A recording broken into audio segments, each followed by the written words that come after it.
अस्सलाम वालेकुम दोस्तों। प्रोग्राम सच का विद काशिफ मेहू के साथ मैं हाजिर हूँ। दोस्तों आज हम बात करेंगे एक तो डोनाल्ड लू के बयान पर कि वो कहते हैं ना कि नहाती धोती रह गई तो नक ते मक्खी बह गई। तो इंसाफी बहुत उससे कुछ और ही तवक्कुआत कर रहे थे, तो इसके क्या असरात होंगे। इसके अलावा मुजाहिर नकवी की जो आज बरतरफी हुई है, क्या मुजाहिर नकवी के खिलाफ मजीद भी कोई कार्रवाई होगी या होनी चाहिए। और इसके अलावा क्या अब कोई मजीद जजेस भी सुप्रीम कोर्ट से रुखसत होने वाले हैं, ये या मामला यहाँ पर ख़त्म हो जाएगा। इसके अलावा दोस्तों ख्वाजा आसिफ के जो गुज़श्ता 3 दिनों से बयानात आ रहे हैं, वो क्यों आ रहे हैं। कहीं वो ऐसा तो नहीं कि वो जो कहते हैं ना कि कहीं पर निगाहें कहीं पर निशाना, तो इसका मकासद क्या है, इसका क्या मकसद है जो ख्वाजा साहब मुसलसल ये रोज़ाना की बुनियाद पर इसको बयानात दे रहे हैं। तो हम जायज़ा लेंगे। तो हस्बे मामूल दोस्तों, बाकायदा आगाज़ करने से पहले जिन दोस्तों ने अभी तक चैनल को सब्सक्राइब नहीं किया वो चैनल सब्सक्राइब कर लें और वीडियो को लाइक भी किया करें, शेयर भी करें दोस्तों, और अपने कमेंट्स में भी अपनी राय का इजहार किया करें ताकि मालूम हो कि आप सबको कैसा लगता है ये प्रोग्राम और ये चैनल हमारा। खैर, अब दोस्तों बाकायदा आगाज़ करते हैं। तो सबसे पहले डोनाल्ड लू की ही बात करते हैं। कल एक बयान लीक हुआ था जो कि मेरे पास भी आया था, मैंने तो खैर उसका जिक्र नहीं किया क्योंकि मुझे उसमें कोई ख़ास बात नज़र नहीं आई थी। लेकिन इंसाफ़ी उस पर बड़े भंगड़े डाल रहे थे कि जैसे डोनाल्ड लू ने जो है ना इमरान खान को बहुत ही देवता बना दिया हो, और उसने इलेक्शन के हवाले से पता नहीं क्या कह दिया वगैरह वगैरह। उनकी खुशियाँ थी जो कि आर्जी साबित हुई। आज उसने एक तो साइफर के मामले पे इमरान खान को सफ़ेद झूठा कह दिया। हमारी अदालतें इमरान खान को सादिक व अमीन बना रही थी, जबकि अमेरिका में उसके बारे में ये बात गई हो रही है कि वो बड़ा ही झूठ बोलता है, झूठा इंसान है। तो इमरान खान को झूठा कहने पर और डोनाल्ड लू के हवाले से जो जितनी भी साजिशी थ्योरियाँ थी वो आज ख़त्म हो गई, और वहाँ पर बड़ा उन्होंने पुरजोर अंदाज में कहा कि अमेरिका ने कभी भी नहीं कहा कि इमरान खान को हटाया जाए, और दोस्तों इसमें कोई किरदार था भी नहीं। ये खुद इमरान खान को भी पता है। खैर आप सबको अब तो इस मामले में बहुत ज़्यादा तफसील में जा चुके हैं।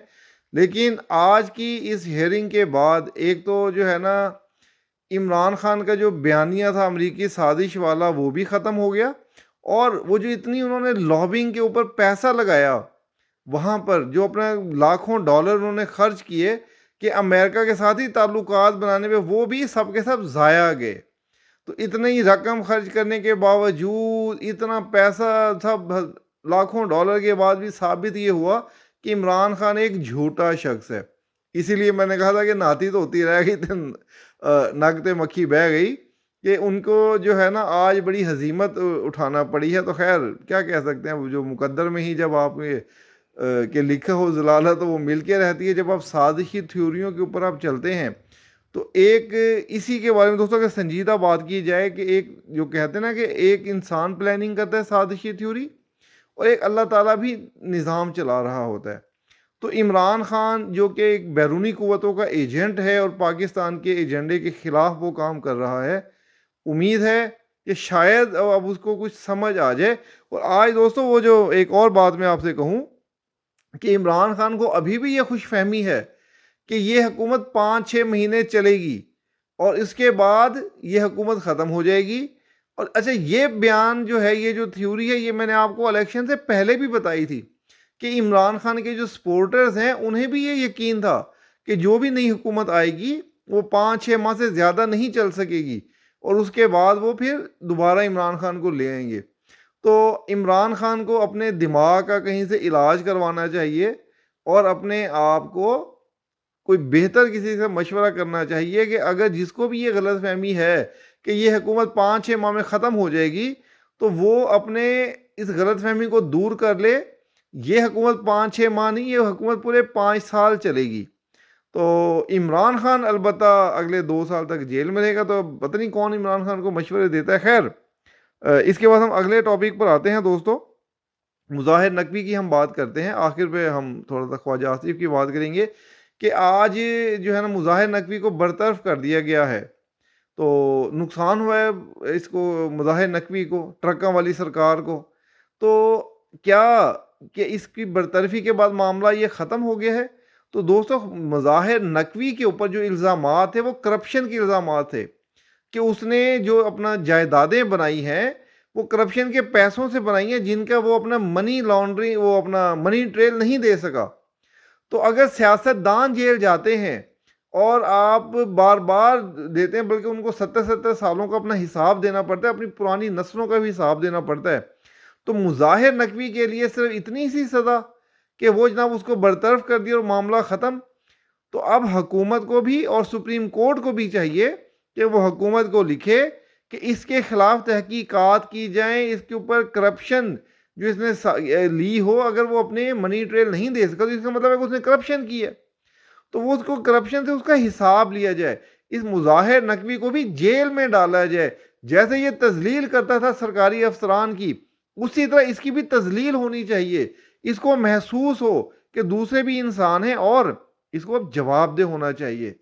تو آپ حکومت سے گزارش ہے میری کہ مظاہر نقوی کے خلاف مقدمہ درج کرے اور اسے طلب کرے. اچھا, اس کے علاوہ جو میں آپ سے کہہ رہا تھا کہ کیا یہ معاملہ تھم جائے گا, تو دوستو اب یہ معاملہ تھمتا نظر نہیں آ رہا.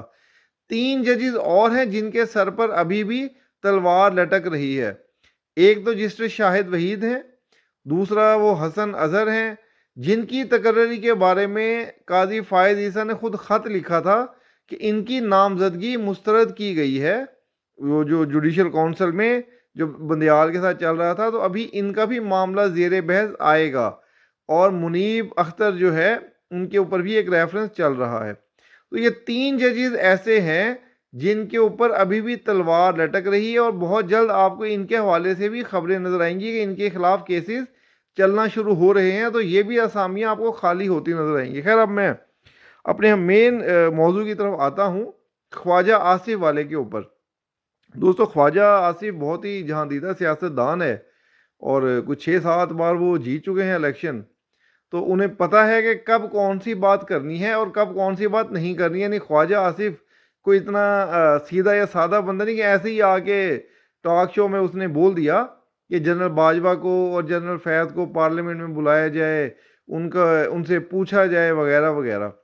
تو ان سب کا ایک مقصد ہے. اچھا, ہم اس کا جائزہ لیتے ہیں کہ خواجہ آصف کیوں کر رہا ہے. کیونکہ آپ کو یاد ہوگا جب جنرل باجوہ اور جنرل فیض حمید کے بارے میں نواز شریف نے لندن میں بات کی تھی تو فوراً تھرتھلی مچ گئی تھی, اور جیسے شہباز شریف گئے اور جب ہم کہہ رہے تھے کہ یار شہباز شریف کے ہی وزیر اعظم بننے کا چانس ہے, اسی لیے تو نواز شریف کو وزیر اعظم نہیں بنایا تھا تاکہ یہ احتساب والی باتیں نہ ہوں.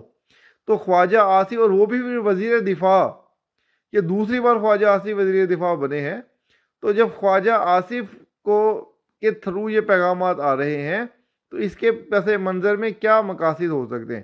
کیا خواجہ آصف نواز شریف کے کہنے پر یہ بیانات دے رہا ہے, یا خواجہ آصف کو خود ہی کوئی اپنا شوق چڑھ گیا ہے, یا فوج کی جو موجودہ قیادت ہے کیا وہ کوئی کارروائی کرنا چاہ رہی ہے اپنی سابقہ قیادت کے خلاف؟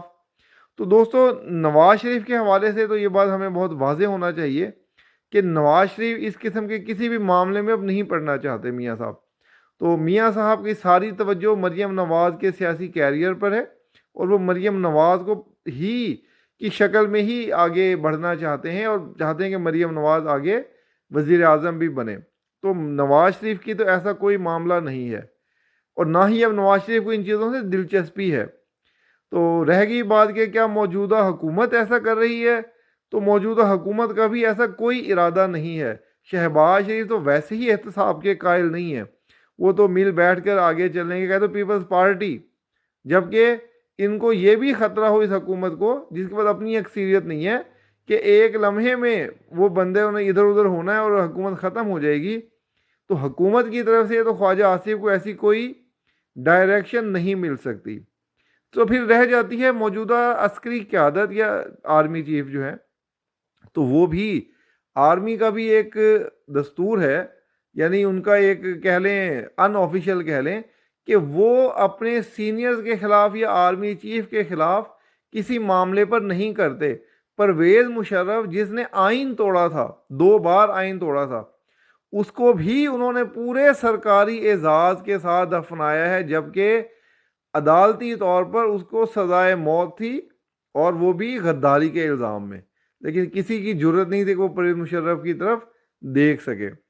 तो ऐसे में जनरल बाजवा के लिए या फैज़ हमीद के ख़िलाफ़ कोई हो सकती है कार्रवाई। फैज़ हमीद का पास वो पोस्ट क्या थी, वो थे DGISI, जो कि बहुत ही अहम पोस्ट है। तो जनरल फैज़ हमीद के ख़िलाफ़ कार्रवाई का ये शाखसाना है, क्योंकि अगर आप देखें तो कुछ दिन पहले जनरल फैज़ हमीद के जो भाई की गिरफ्तारी हुई है करप्शन के इल्ज़ामात पर हुई है, नजफ हमीद की। तो क्या फैज़ हमीद के खिलाफ कोई कार्रवाई हो सकती है? फैज़ हमीद के खिलाफ क्या कार्रवाई हो सकती है दोस्तों? फैज़ हमीद के खिलाफ जो सुप्रीम कोर्ट में मामला चल रहा है, धरना केस, उसमें तो फैज़ हमीद ने सादा तौर पर कह दिया था कि जी मैं तो जिससे शौकत सदीकी, बल्कि शौकत अजीज सदीकी वाले केस में, कि जी मैं तो सिर्फ कानूनी मामला पर मिलने का था, मैं तो कोई बात ही नहीं की इनसे। अब वो शौकत अजीज सदीकी साहब उस पर कुछ नहीं कर सकेंगे। और रह गई बात धरने वाली, तो उसमें भी उन्होंने सारा इल्ज़ाम कि उस पर डाल दिया चीफ एग्जीक्यूटिव एग्जीक्यूटिव यानी शाहिद खाकान अब्बासी पर, कि जी हमने तो जो भी किया शाहिद खाकान अब्बासी साहब के वज़ीर आज़म के कहने पर किया था, उनके कहने पर ही हम मुज़ाकरात करने गए थे, उनके कहने पर ही मुआहदे पर दस्तखत किए थे, तो यानी हमने तो खुद से कुछ भी नहीं किया। तो इस मामले पर क्या फ़ौज में फैज़ हमीद के ख़िलाफ़ कोई कार्रवाई होगी? मैंने आपको बहुत पहले बताया था कि फैज़ हमीद के ख़िलाफ़ अगर कभी कोई कार्रवाई हुई तो वो होनी थी सानिया 9 मई वाले मामले पर। तो सानिया 9 मई के मामले पर अभी तक फैज़ हमीद के ख़िलाफ़ कोई तहकीकात नहीं हुई, यानी तहकीकात से मुराद के कोई उसके ऊपर चार्जेस नहीं लगे। जिन जिन पर लगने थे वो सब के सब लग चुके हैं, और जो कोर कमांडर थे अब तो वो भी अपनी मुराद ले रहे हैं। तो फैज़ हमीद के ख़िलाफ़ क्या कार्रवाई होनी? तो फैज़ हमीद के ऐसा कोई एक्टिव रोल नहीं मिला अभी तक, जो मेरी मालूमात हैं, कि जिनके ऊपर फैज़ हमीद के ख़िलाफ़ कोई सानिया 9 मई के हवाले से तहकीकात हो। बाकी ये धरने शरने और इन चीज़ों के ऊपर कभी इनके ख़िलाफ़ कार्रवाई नहीं हो सकती। तो इसका जो बज़ाहिर ये मामला लगता है कि सुप्रीम कोर्ट में ये जो धरना केस की समाअत आ रही है, उसके लिए वो कहते हैं ना कि कहीं पर निगाहें कहीं पर निशाना, तो हुकूमत अपने आप को बरी ज़िम्मा करार देने के लिए या उस मामले को दबाने के लिए ही ये सब बातें हो रही हैं। जनरल फैज़ हमीद को या जनरल बाजवा को पार्लियामेंट में अब बुलाया नहीं जा सकता, क्योंकि वो जब आए थे वो उस इदारे की पॉलिसी के लिए आए थे। अगर अब आपने डिस्कस करना है तो मौजूदा इदारे के सरबराह से डिस्कस करें कि अब क्या पॉलिसी है, उसके ऊपर कोई उनको सज़ा नहीं मिल सकती। जनरल बाजवा को किसी भी किस्म की सज़ा मिलने का आप तसव्वुर भी नहीं कर सकते। तो जो आपने ख्वाजा आसिफ की जो बातें हैं वो सिर्फ आप कह लें कि बस ऐसे ही हैं, हवाई बातें हैं, कि जिनके ऊपर कोई भी आपको इनका असर होता हुआ नज़र नहीं आएगा, और ये सिर्फ आंखों में धूल झोंकने के लिए ये बयानात हैं। चंद ही दिनों में ये चाय की प्याली वाला तूफ़ान साबित होगा और ये सब मामला थम जाएंगे। हुकूमत की सारी तवज्जो IMF के ऊपर है, मुआशी मामलात को बेहतर करने पर है। ऐसे में ऐसा कोई भी एडवेंचर नहीं किया जा सकता कि जिसमें सिविल मिलिट्री एक टसल दोबारा से शुरू हो, और ना ही इस काम के लिए शहबाज शरीफ को लाया गया है कि वो फिर से एक टसल शुरू हो जाए। अगर टसल ही करनी होती तो फिर शहबाज शरीफ को ही लाना था, तो फिर नवाज शरीफ ने आना था, फिर अगर लड़ाई झगड़ा ही करना होता तो ये सब बातें ख्वाजा आसिफ की वज़ीर दिफा की जो है, ये सब बातें बस बातें हैं, ये महज बातें हैं। इसका निशाना सिर्फ सुप्रीम कोर्ट को तिफल तसल्लियाँ देनी है। काजी फ़ायद ईसा साहब को क्योंकि उन्होंने कहना है कि कार्रवाई करें, तो इनके ख़िलाफ़ कोई ऐसी कार्रवाई नहीं हो सकेगी, बराए नाम भी नहीं हो सकेगी। तो इसलिए जो है ना वो, क्योंकि सारा मलबा उस पर आ गया, हुकूमत के ऊपर आ गया है। तो दोस्तों अब आज IMF से हमारा मुआहदा भी हो गया है, किस्त आने वाली है, तो मुआशी मामलात में हम एक कदम और आगे बढ़े हैं। अब सारी तवज्जो, जिस तरह आर्मी चीफ भी सऊदी अरब में मिलकर आए हैं उनसे वली अहद से, तो पाकिस्तान के लिए अब अच्छी अच्छी खबरों का वक्त है, ना कि इस तरह की एहतसाब वाली बातों पर या कुछ और। होना चाहिए, मैं भी कहता हूँ होना चाहिए, लेकिन हो नहीं सकता। और अब ये वक्त ऐसा नहीं है कि हम एक बार फिर इस तरह की एहतसाब या इन चीज़ों की बातें शुरू कर दें। तो अब हमें आगे बढ़ना चाहिए। पाकिस्तान को आगे लेके जाने के लिए मुआशी तौर पर ये हमें इस वक्त इस्तेहकाम की ज़रूरत है। तो इस्तेहकाम اسی طرح آئے گا کہ سول ملٹری ایک پیج پر ہے، جو ہو گیا سو ہو گیا، اب آگے بڑھیں۔ تو آپ کو میرے خیال وجہ سمجھ آ گئی ہوگی کہ اس میں کیا ہے، یہ سپریم کورٹ کے لیے ہی ہے، یہ صرف آنکھوں میں دھول جھونکنے کے لیے۔ تو دوستوں مجھے ضرور بتائیے گا کہ آپ کو آج کا ویلاگ کیسا لگا، اور اپنا بہت خیال رکھیے گا۔ اس کے ساتھ ہی مجھے اجازت دیجیے، شکریہ، اللہ حافظ۔